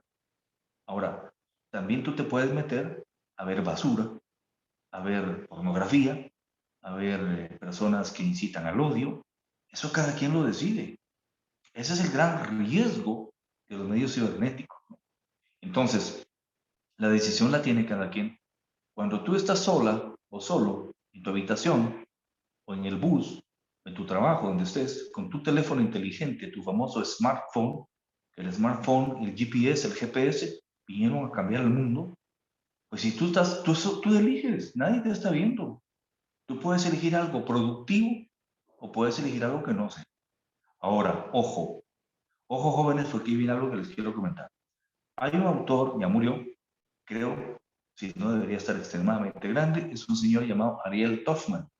Ariel Tofman fue un crítico muy fuerte de los medios de comunicación en Occidente. Él hizo 2 libros, ustedes quizás no habían nacido, pero uno de los libros yo recuerdo muy bien que se llamaba La última aventura del llanero solitario. Llanero solitario pues era una caricatura, era una tira cómica, pero él no la miraba desde esa perspectiva, sino desde la dominación ideológica. Y es otro libro que se llamaba Para entender al Pato Donald, que escondía toda esa caricatura en el trasfondo. Entonces, él decía que si los hogares fueran demasiado pobres, los gobiernos se encargarían de regalarle los televisores, las televisiones, porque lo que querían era tener a la gente hipnotizada. Hay alguien que ustedes han oído mucho, que es Noam Chomsky, que es un especialista en comunicación y dominio de masas, y él nos ha explicado muy bien cómo funciona eso. Entonces, no es casualidad que si tú tienes tu teléfono y empiezas a dar una visita, y lo voy a decir, a TikTok, vas a encontrar una cantidad de cosas que puedes pasar 3 horas viéndolas, perdiendo 3 horas valiosas de tu vida, y son puras tonteras, la mayoría vulgares. Hay cosas que te pueden servir, pero no son la mayoría. Si tú te preguntas, ¿quién programa TikTok? ¿Cómo es posible que de 100 videos, 90 sean mundanos, sin sentido, tontos, pero que te van enganchando sin que te des cuenta y pierdes tiempo en eso? Entonces, esto queda en manos de cada uno de nosotros. Cada uno de nosotros decide si utiliza el Twitter para dar una idea al pueblo, si utiliza Facebook, por ejemplo, para lo mismo, incluso TikTok, que es diferente, y otras redes, o si las utiliza para que te quiten el tiempo. ¿Cuántas horas pasas conectado a tu teléfono viendo esas cosas? ¿Y esas cosas realmente te dejan algo? No te dejaron nada. Te quitaron tiempo, y el tiempo es lo más valioso que tenemos. Por ahí decía Juan Gabriel, Dios perdona, pero el tiempo ninguno. El tiempo es implacable y se va. Entonces, jóvenes, mi mensaje es: cuiden mucho eso. Cuiden, rechacen inmediatamente todas esas redes que están sacando basura, que sacan personas bailando, que sacan tonteras. Es trampa. Es trampa porque está construido por alguien atrás de ese teléfono, para que perdamos tiempo, para que no estudiemos, para que nos enajenemos. No, jóvenes, eso no puede ser. Cada quien elige. Pero mi consejo con cariño es: elijan lo mejor que puedan de Internet. Meterse a ver en YouTube sobre la historia, por ejemplo, de la Revolución Mexicana, de la Revolución en Estados Unidos, de la Revolución Industrial, por ejemplo, o del futuro del mundo, de la pospandemia, con grandes analistas. Eso es riquísimo. Ustedes deciden qué quieren con su teléfono. Rechacen eso porque no los dejan. Bueno, lo otro, pues tú decías, el tema de nuevo de la juventud, pues yo creo que ya lo habíamos abordado. Yo creo que la juventud es energía, no va a ceder, se va a mantener activa, pero sí tenemos que canalizar nosotros, los mayores, en la medida de lo que se pueda, siempre bajo la dinámica de la independencia de los jóvenes, nuevos proyectos, nuevas formas de expresión, y creo que se pueden ir logrando. Y ahí es la importancia de la política. Por eso les decía, la política nos cruza a todos por igual. Es la importancia de cuando elegimos lo mejor. Y no solo elegimos, participamos, ¿verdad? Es que también hay que participar. No se trata de decir, es que aquí no hay dónde elegir. Bueno, entonces, ¿sabes qué? Métete tú en la política. Promuévete como alcaldesa, como presidenta, como diputada. Demos el paso adelante todos. La nueva política va a nacer a partir de que la sociedad civil lance a su mejor gente a la política, y que la mejor gente de la sociedad civil elija a la mejor gente de la política. Es decir, en nuestras manos esto. Sigo pensando que la juventud guatemalteca, se lo digo de verdad, eh, a pesar de los grandes problemas que está viviendo, es la esperanza, es la energía, es nuestro mejor capital que tenemos. Esperemos que esta noche oscura que estamos pasando con estas autoridades irresponsables y corruptas termine luego, para que entonces empiecen a haber cambios y que los jóvenes sean los verdaderos protagonistas de su propia historia a partir de sus propios derechos. Claro, doctor, muchas gracias. Pues realmente es para nosotros de gran conocimiento y de gran ayuda el poder saber su opinión, ¿verdad? Como jóvenes, y algo que usted decía, nosotros tenemos la decisión en todo momento de incluso de elegir qué queremos ver, qué queremos hacer con de cierta forma con nuestra vida, si nos vamos a enfocar en algo bueno o en algo malo, ¿verdad? Entonces también algo que usted mencionaba anteriormente, que la educación desde el hogar pues va a ser fundamental. Y dentro de nuestro campo lo vemos demasiado, sin embargo también nosotros podemos ir rompiendo con todos esos estereotipos, con esos paradigmas o con todo lo que en su momento hemos vivido, ¿verdad? Ser la generación que ya no busque tanto estar a los pies de un gobierno que no nos provee nada, sino ser quienes vamos a cambiar eso, quienes vamos a salir de nuestra zona de confort y vamos a luchar para generar más oportunidades a las personas y para tener un mejor futuro. Y creo que eso es algo muy fundamental para nosotros, el poder crecer, pero también ir apoyando a quienes están a nuestro alrededor, no solo nosotros, sino también somos parte de una sociedad. Y si nosotros cambiamos, pues también queremos que nuestra sociedad cambie para lograr mejores resultados. También dentro del público que nos está observando hay unas preguntas, doctor, y voy a leerlas para que usted pueda contestarlas. La primera pregunta es de Levin Noé y nos dice que cuál es su opinión del uso religioso que le da la política tradicional a las comunidades para mover y ganar votantes. Bueno, mira, a mí eso me parece perverso. Me parece perverso y me parece un error. Manipular o intentar manipular a las personas a través de la fe o a través de la ignorancia, de la educación limitada que puedan tener, es una perversidad que realmente es deleznable, es condenable. Yo no digo que eso sea dado, y de hecho se da en todo el mundo. En Guatemala se ha practicado, y son contingentes de votantes que te pueden cambiar una elección. Mira, yo he tenido la oportunidad de hablar con varios pastores evangélicos y con autoridades religiosas también católicas, ¿no?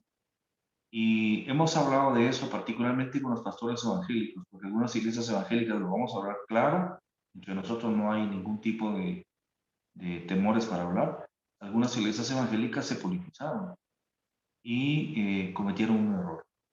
He hablado con varios pastores y me han dicho que están arrepentidos realmente porque creyeron de buena fe que se estaba eligiendo a jefes de Estado responsables, que todo lo contrario. Que los ejemplos que han dado de mundanidad, bueno, hablo de los últimos dos presidentes, ¿no? Y el actual, han sido terribles. Yo sigo teniendo la buena fe, la sigo creyendo, y que la mayoría de los pastores evangélicos entienden esto. Yo he hablado con ellos, así los he dicho. Pastores, déjenos a nosotros, los seres humanos, el tema mundano, el tema político, el desarrollo humano desde la política, y ustedes manejen el tema espiritual, porque no sirve una cosa sino otra. Necesitamos que las personas tengan acceso a la alimentación, al trabajo, pero que también tengan una formación espiritual. Eso es muy importante, y esa es la tarea de ustedes. No incursionen en la política, como los políticos no deben incursionar en el tema religioso, como este señor que está diciendo que Dios bendiga a Guatemala, y lo que sentimos es un rechazo, pues sabemos que está mintiendo. Entonces, respetemos los espacios y todos nos vamos a beneficiar. Yo se los he dicho, pastores, ¿ustedes creen que la gente puede leer su Biblia cuando no tienen comida en su mesa, cuando no han pagado la energía eléctrica, están atormentados? No van a poder leer la Biblia como se lee. Pero si esa familia ya tiene su comida, ya tiene sus servicios pagados, va a disfrutar la lectura de la Biblia. Entonces, es una correlación entre una política limpia y buenos pastores. Ustedes eligen el campo. Yo he hablado con ellos y de lo más grande este día. Entonces, veo que ha sido un error. Ojalá que abran los ojos, que abran sus corazones y que después de esta pandemia se den cuenta que no era el camino. Que no es el camino caer en la trampa de apoyar a un candidato porque este candidato me ofrece exenciones fiscales o me ofrece... No, no, no. Es un error. Es matar a las instituciones en poco tiempo. Pensemos a largo plazo. Los valores espirituales, los valores cristianos en este caso, están muy por arriba del tema material. Entonces, creo que fue un error. Algunos de ellos ya lo reconocieron frente a mí. Obviamente evito los nombres por razones lógicas, ¿verdad? Pero yo esperaría que esa práctica de hoy en adelante desaparezca por el bien de todos, incluyendo los propios. Muchas gracias, doctor, por su comentario. Pues realmente, así como usted decía, ¿verdad? El influir a otras personas por medio de la religión y que ellas puedan votar por cierto partido, pues es algo perverso y es algo que no se puede seguir viviendo en nuestro país, porque de cierta forma, pues también nosotros tenemos esa decisión de decir, pues voy a elegir a este representante o no, pero al ser influenciados, pues muchas veces cambia la perspectiva de la persona, ¿verdad? Y ya ellos dicen, pues mejor me inclino por lo que el pastor diga o por lo que mi religioso diga. Y pues realmente si queremos cambiar también eso debe empezar desde nosotros. Hay otra pregunta también, doctor, que quiero darle lectura ya para ir concluyendo y dice, si es positivo o negativo para usted que en Guatemala la privatización del sistema penitenciario. No, mira, yo no creo que las tareas del Estado se privaticen. Todo lo contrario. En Guatemala el gran problema que tenemos es que no hay Estado. Fíjate, por ejemplo, y luego te respondo brevemente las inscripciones. El presupuesto del Estado de Guatemala no pasa del 11%, 12% del Producto Interno Bruto. Mientras que otros estados que están muchísimo mejor que nosotros, aunque nos cause molestia decirlo, como por ejemplo el caso de Costa Rica, el caso de Chile, el caso de Uruguay, los estados tienen un presupuesto entre el 20 y el 25% del Producto Interno Bruto, el doble que el de Guatemala. No es coincidencia, el PNUD lo ha demostrado, los tres países más atrasados de América Latina, Haití, Honduras y Guatemala, tienen estados pequeñitos con un 10% del PIB como presupuesto. Los estados más desarrollados, te repito, en todos los ámbitos, el caso de Costa Rica, el caso de Uruguay, de Chile, son países en donde el promedio es el 25% del PIB, un presupuesto de estado. Hay una relación directa entre un estado que tiene recursos y el que no lo tiene. No tenemos estado. ¿Y por qué tiene que haber estado? Porque en Guatemala de cada 10 niños, 8 van a las escuelas públicas. Porque de cada 10 trabajadores, 8 van a los hospitales públicos. ¿Quién va a administrar la justicia? En manos privadas, si así hemos estado, y mira cómo estamos, un país patas arriba. ¿Quién va a administrar la seguridad, la infraestructura nacional, la política exterior, los programas sociales? Necesitamos Estado. Hay gente ingrata, malintencionada, que cuando yo digo que necesitamos un Estado con más recursos, me dice, sí, usted está pidiendo más corrupción para que se lo roben.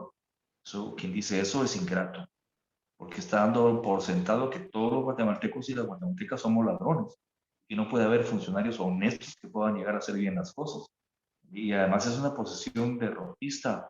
No, no es cierto. Y necesitamos más recursos para que tener un Estado mucho más fuerte. Entonces el tema de las prisiones, mira, privatizarlas. Hay algunos servicios que evidentemente pueden ser, digamos, contratados al sector privado. Algunos servicios que las prisiones necesiten, ¿no? Por ejemplo, el tema de la informática, el control de las cámaras, el control de las compañías grandes de comunicación lo manejan. Pues esas cosas sí, pero la privatización me parece a mí que realmente no funciona ahí. Yo creo que eso lo que estamos haciendo es quitarle las responsabilidades al Estado. Es decir, porque entonces resulta que si una prisión está privatizada y la empresa privada que la maneja tiene contactos con uno de los reos, pues ese reo va a tener privilegios. No puede ser. Realmente yo no creo en las privatizaciones de ese tipo. Las funciones del Estado son las funciones del Estado, para eso está. Es un árbitro, como lo es un juez, como lo es un árbitro en un partido de fútbol. Él no tiene por qué estar a favor de uno u otro partido, de uno u otro de las personas que llegan a la corte. Es administrar justicia, administrar ley. El Estado tiene que administrar servicios públicos. Claro que lo que pasa es que nosotros siempre pensamos en un Estado corrupto, inepto, como los que hemos tenido. Entonces desprestigiamos de inmediato la figura de Estado, pero no caigamos en la trampa. El Estado no es eso. Aquí no hemos tenido Estado como no hemos tenido política. Entonces no hay que confundirse. Un buen Estado puede mantener las prisiones, un transporte público incluso, la administración de justicia, la educación pública, la salud pública, en excelentes condiciones. Está manejado por gente profesional, experimentada, transparente y responsable. Yo no creo en el tema de la privatización de los servicios.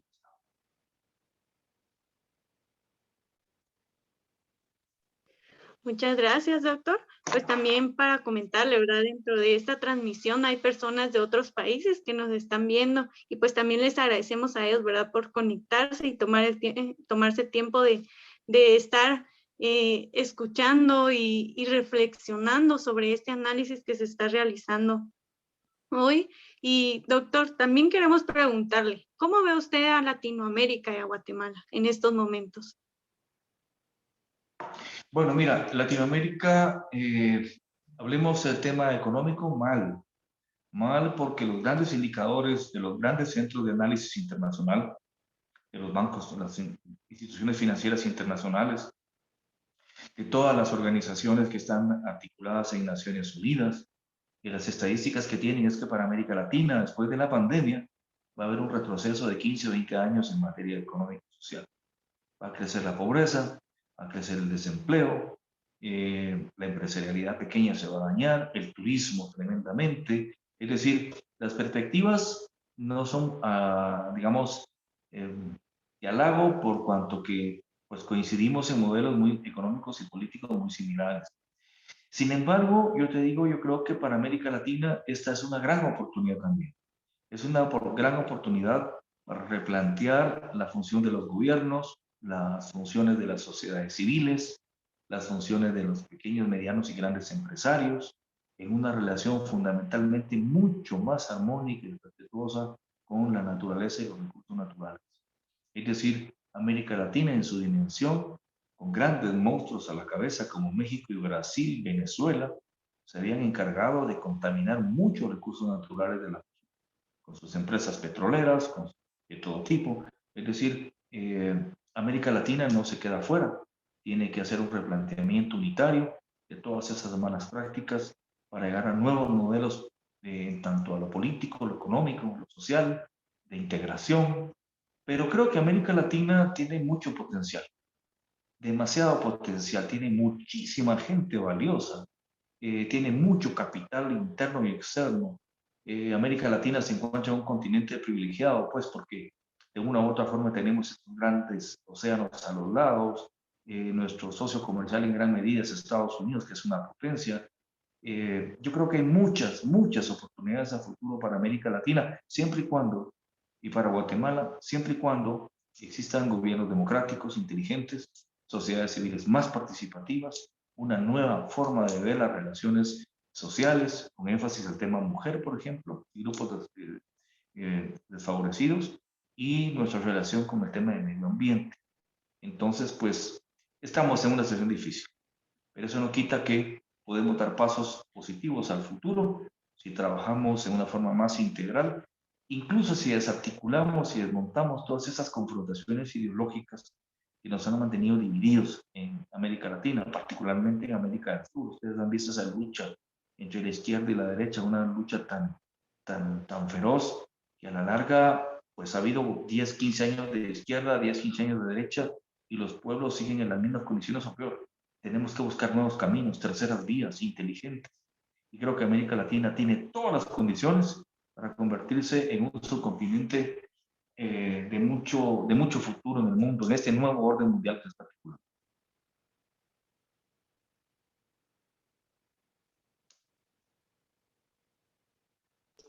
Muchas gracias, doctor, por responder a las preguntas. Y hay otra pregunta que nos hacen y dice que si existe en Guatemala una soberanía globalizada, ¿cuál es su opinión con respecto a esto? Bueno, mira, eso está bien. Lo que pasa es que pues, la soberanía es un derecho hasta individual. Cada persona es soberana cuando es mayor de edad, ¿no? De tomar sus propias decisiones. Un Estado debe ser soberano. Para eso tiene su propio gobierno, sus propias instituciones, sociedad civil. La soberanía es un derecho a tomar nuestras propias decisiones en libertad. Ahora, sí se ha modificado el tema de la soberanía en el mundo. Hoy lo que tú planteas, esa terminología es muy interesante, ¿no? Está muy utilizada por los analistas europeos, la soberanía globalizada, porque hoy todo se ha ampliado. Y si las fronteras siempre fueron imaginarias, porque las inventó el hombre, aquí está el río Bravo, entonces hacia el norte es Estados Unidos y hacia el sur es México. Eso lo inventaron los seres humanos. Para la naturaleza la tierra de México y Estados Unidos es la misma, el río Bravo es el río Bravo. Entonces, las fronteras el humano las inventó. Pero bueno, funcionan en alguna medida para delimitar los países, ¿no? Pero yo te diría, por ejemplo, que la soberanía hoy también ya no puede quedarse como una soberanía enclaustrada en cada país. Un caso categórico fue el caso de Sisi. Los corruptos y los defensores de los corruptos eran el primer argumento. Si es que la CICIG viene a violar la soberanía de Guatemala y su sistema judicial. Mentira. Mentira, porque el crimen organizado hoy es global.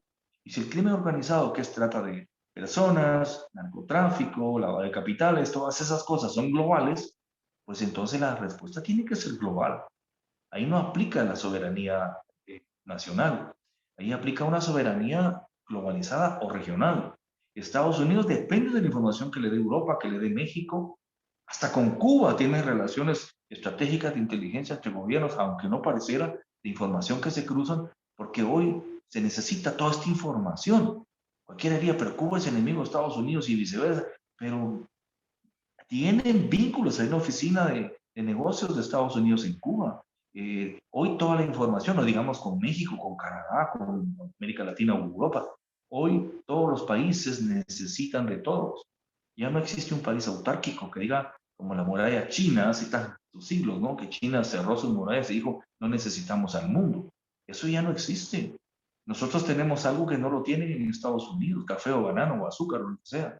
Nosotros necesitamos un teléfono inteligente que venga de China. Sí, todos necesitamos de todo. El crimen es globalizado. Entonces, hablar de soberanía regional o nacional ya no funciona mucho. Hoy hablamos de la soberanía globalizada, que es los derechos del ser humano en el mundo como un ser terrícola, ¿verdad? De este planeta. Por supuesto que tener la soberanía nacional dentro de su ámbito es importante. Nosotros tomamos nuestras propias decisiones, tenemos nuestras propias patrones culturales, pero eso no implica que aceptemos, por ejemplo, mira el caso de Guatemala. Vivimos de las 12.000 millones de dólares que envían los hermanos migrantes. ¿De qué soberanía nacional podríamos hablar ahí? Hablamos de una soberanía global, porque también están los intereses de ellos allá y los nuestros, en fin, los intereses comerciales de Estados Unidos, en fin. Hoy ya no podemos hablar de una soberanía nacional, punto, al estilo de los años del siglo XIX. Hoy la soberanía es nacional, pero en cierta medida dependiente de la soberanía global. Por eso, incluso Guatemala es signataria, la propia Constitución lo dice, que los tratados vinculados a materia de derechos humanos internacionales tienen preeminencia sobre los tratados internos. Entonces, es un tema que ya hoy se acepta, las personas inteligentes lo entienden y se supeditan a él.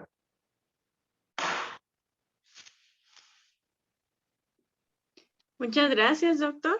Pues también quiero leer un comentario que nos hace Mildred Ángel en vivo que se está realizando y nos dice, el carácter ideológico que actualmente está marcado en Guatemala es muy fuerte. Considero que solo una mujer puede entender y expresar con exactitud. Pero hoy por hoy se considera que nosotros las mujeres buscamos espacios, pero se presentan muchos obstáculos.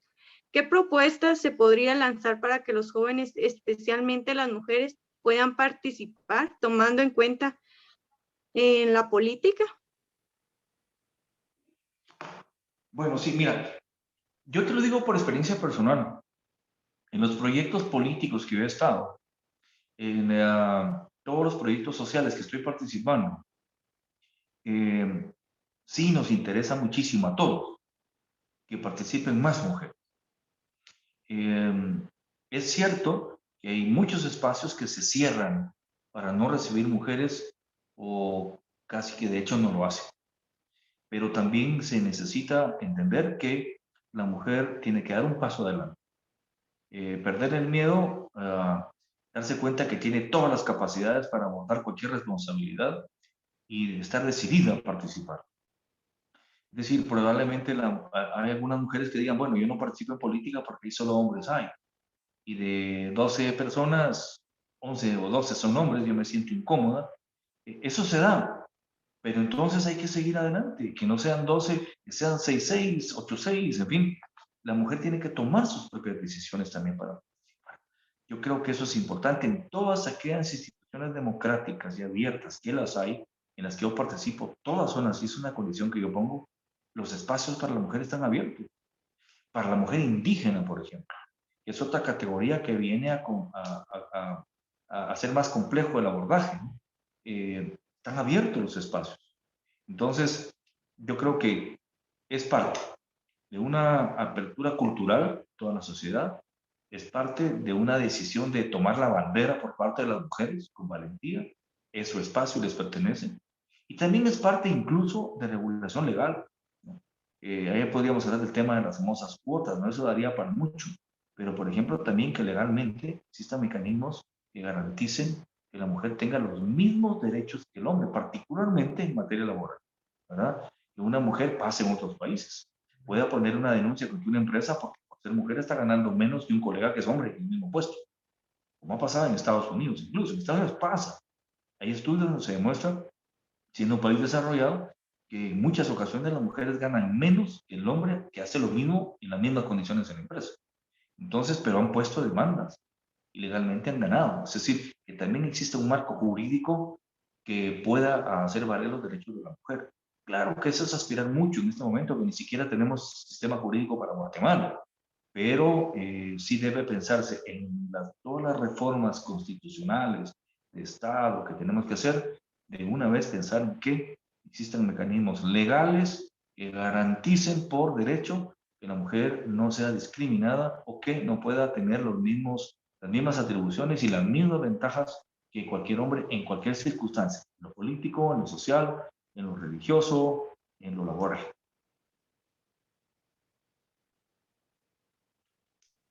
Muchas gracias, doctor. Pues exactamente algo que usted decía, ¿verdad? Que nosotras como mujeres debemos activarnos, debemos de salir también a buscar esos espacios que quizás se han sido marcados también, pero que muchas veces no los vemos por todo este panorama de corrupción, por todo este panorama de violencia que hemos estado viviendo. Así que eso nos queda a nosotras, ¿verdad? Seguir luchando, seguir al frente y también buscando los espacios donde realmente nuestra opinión vaya a valer y donde vaya a ser escuchada. También quiero, como última pregunta, doctor, ¿qué es el mensaje que usted nos dejaría hoy a nosotros como jóvenes?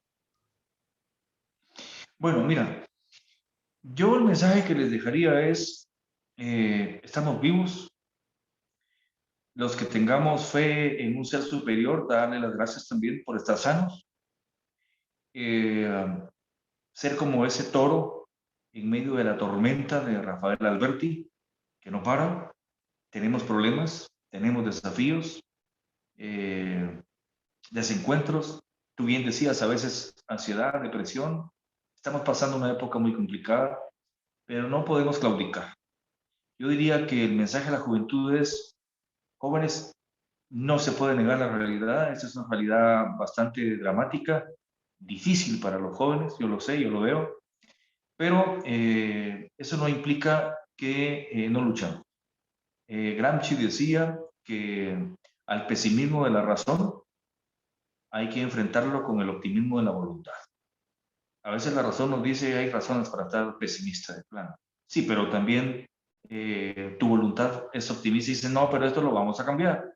Entonces, mi mensaje es, tenemos un país maravilloso, mal distribuido, ingratamente distribuido, un puñadito tienen demasiado, la gran mayoría no tenemos nada, eso no puede ser, pero es un país lindo y vamos a ir cambiando esa realidad poco a poco. Un país con recursos maravillosos, de verdad, cuando uno está en el exterior, realmente añora estar en Guatemala, no por ese patriotismo patriotero propiamente hablando, sino porque se necesita tener esta patria, vivirla, ver sus volcanes, su gente, sus cosas. Tenemos un país maravilloso, eso es un privilegio. Yo he viajado mucho, afortunadamente la vida me ha dado esa oportunidad. Y no es que sea guatemalteco, pero Guatemala es un país verdaderamente maravilloso, con unos recursos increíbles. Es ingrato que los tengan en estos niveles de pobreza, es ingrato, es injusto, es inhumano, porque la gente de Guatemala es gente buena, gente trabajadora, pero es un sistema expoliador, ¿verdad? Que genera realmente extracción de riqueza, pero lo vamos a cambiar, tenemos que cambiarlo. La gran ventaja es que ustedes van a hacer la juventud el cambio. Dentro de todas estas generaciones, las generaciones se cuentan por cada 20 años. Esta generación de ustedes va a ser esa generación valiente, disruptora, esa generación que viene a romper con esta situación y que va a ser la autora del gran cambio. De eso estoy convencido. No me queda la menor duda. Pero fórmense, por favor. Lean mucho. Escojan lo mejor para formarse. Valórense a sí mismos. Rechacen la basura de las redes sociales y esas cosas que pasan. No caigan en esa trampa. Sean recelosos no solo con lo que comen, sino en lo que miran, con lo que leen. Hay que cuidarse, hay que ser sanamente egoístas en ese sentido, valorarse a sí mismos y todos estamos en este mismo barco, pasando lo mismo. Así es que entonces, como una terapia colectiva, decirles, estamos pasando una época difícil, pero afortunadamente hay solución. Es un poquito de tiempo, es un poquito de resistencia, preparemos, participemos en política, láncense a participar en política sin miedo, láncense a elegir los mejores candidatos sin miedo, desde la sociedad civil exíjanle a los candidatos y a los funcionarios que cumplan, participación necesitamos. Entonces es indignarnos con Guatemala, estamos indignos con esta realidad, no la aceptamos, vamos haciendo una gran conciencia de eso, lo que nos obliga a organizarnos, y organizados vamos a participar y con la participación llevamos acción y ahí viene el cambio. Así es que aguantemos un poquito más. Resistencia es victoria. Ya llegarán días mejores, de verdad, donde vamos a recordar estas épocas con tristeza, pero sabiendo de que fuimos lo suficientemente fuertes para no quedarnos en el camino, para no claudicar y ser un ejemplo para el mundo. Así es que jóvenes, sigan adelante. Gracias por estos minutos que me dieron, los que se quedaron escuchando. Sean valientes, sean rebeldes en el buen sentido de la palabra, sean independientes, pero nunca olviden que los intereses sociales siempre, siempre van a estar antes que nuestros intereses individuales. Todo lo debemos resolver desde una perspectiva social, no desde una perspectiva individual, porque eso es un egoísmo que nos divide. Tenemos preocupaciones individuales, ciertamente, pero debe prevalecer lo social, solucionarlo todo desde lo social, la educación, el transporte, la seguridad, el tema de la salud, todo desde lo social. Aquí todos somos todos y eso es lo más importante. Yo estoy muy optimista, de verdad, te digo, porque tengo otro Zoom después de este, me reúno con muchos jóvenes y veo mucha participación juvenil en el interior particularmente. Eso es bueno. En la capital hay un déficit. Hay que decir a los jóvenes de la capital que están bajando la guardia y eso no es bueno. Pero en el interior se están uniendo y están participando. Así es que tengan fe, resistencia y recuérdense que no podemos todo. Muchas gracias, doctor, por este gran mensaje que nos deja a nosotros como jóvenes y también como JXC, Jóvenes por el Cambio. Estamos muy agradecidos por que usted esté hoy con nosotros, pudiese compartir un poco de sus conocimientos y también de este análisis, ¿verdad? Que realmente nos interesa a todos como parte de una sociedad que a la larga pues también necesita un cambio que esperemos no llegue en varios años, sino ya en unos cuantos, ¿verdad? No veamos tanto de aquí a unos 15, a 20, no necesitamos un cambio ya, porque nosotros necesitamos también avanzar como sociedad para ir creciendo e ir demostrando de lo que somos capaces. Así que le agradecemos bastante, doctor. También queremos enviarle un saludo también a quienes nos han visto por medio de Facebook, especialmente a quienes han estado participando, a Norma Angélica Peñate, a Julia Hernández, Eduardo Vázquez, Lenin Noé, Eduardo Vázquez, Nicolás López, Luisa Fernanda, Melissa Dávila, Julio Antonio, José Emiliano Orellana y bueno, creo que hay muchas personas también que se pudieron unir durante la transmisión, quizás no pudieron terminarla, pero también estamos convencidos, ¿verdad?, de que este mensaje ha llegado a ellos.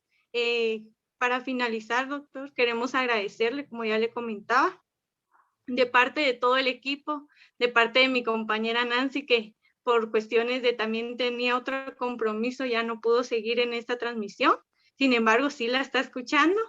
y del equipo de boxeo de San Marcos, ¿verdad? Somos jóvenes que estamos buscando un cambio para Guatemala, somos jóvenes que estamos tratando de cambiar nuestra realidad, de buscar el conocimiento de personas expertas que nos puedan decir, pues, esto está bien, esto está mal, pero también sabemos que nosotros podemos ser esos entes cambiantes. Así que le agradecemos por estar con nosotros y por estar participando. Y jóvenes, pues a nosotros realmente nos queda un gran papel de seguir adelante y de seguir luchando. Y hay una palabra que usted decía y que me gusta mucho, de no claudicar. Realmente eso es lo que debemos hacer nosotros.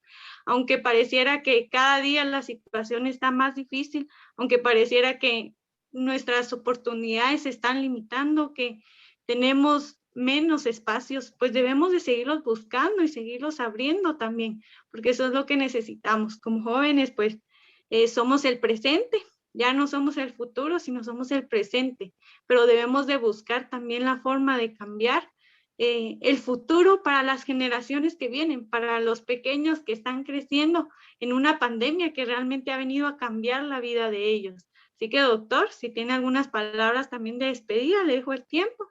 Como JXC, pues le agradecemos bastante a todos los que estuvieron en esta transmisión y los incentivamos también a que sigan en estos espacios, a que sigamos analizando, que sigamos cuestionando nuestra realidad y sobre todo creciendo como personas, ¿verdad? Si no crecemos en conocimiento, pues tampoco podemos seguir avanzando, nos vamos a quedar estancados.